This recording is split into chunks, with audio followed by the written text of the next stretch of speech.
Anyone who lives in an IDP camp has difficult circumstances.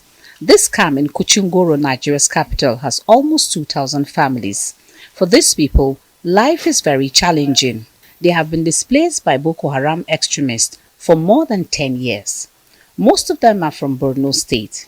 People living here are largely women and children, who are often the most impacted during any crisis. Mama Hanatu, one of the inhabitants, accuses the government of negligence. She claims her health is failing and no one is helping her. I promise not to grant any interview again. Government has refused to bring drugs here. Sometimes in a family of 2-3 persons will be sick and doctors can be sent here to help take care of our medical needs. I am sick but no help. I am tired because government has abandoned us. It is because I am poor. I am meant to be on admission in the hospital, if only I can afford it. It is sad we have to be in this kind of situation. The secretary of the Kuchingoro IDP camp speaks on the difficulties encountered by the residents. Developers are developing their land, telling us, okay, we need to develop our land, you need to vacate from our places, from our land.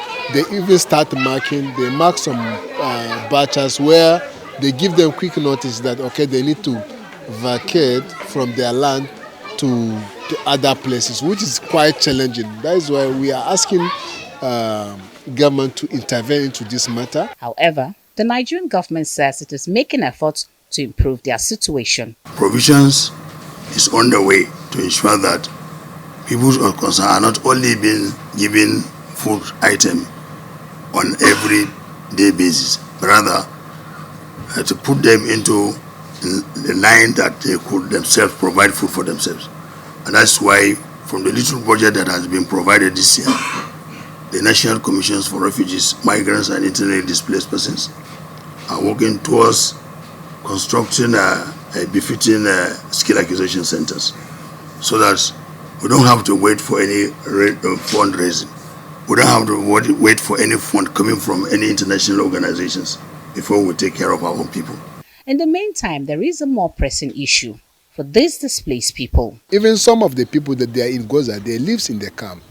For instance, people that they are in Plika, they live in the camp. People that they are in Goshi, they live in the camp. And there are many communities in Goza that is not accessible. There is nobody in that area. Like as I said, in after Ngoshi, we have Amuda community, we have Chinene community, Agapalawa, Atagara, Arboko, Chikide, Dogode, Korom, Pege. All these communities in my side, it is not accessible. It's not going area. Go and verify. Ask the people there, they are on their buttons thrown. You can verify from the armies.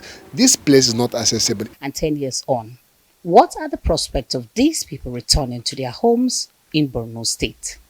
The current situation of people living in internally displaced camps in Nigeria's capital is deteriorating. The lack of food, shelter, water is of great concern. Until the government comes swiftly to the aid of people living here, life will become even more difficult. Punaraman Benjamin, Arise News.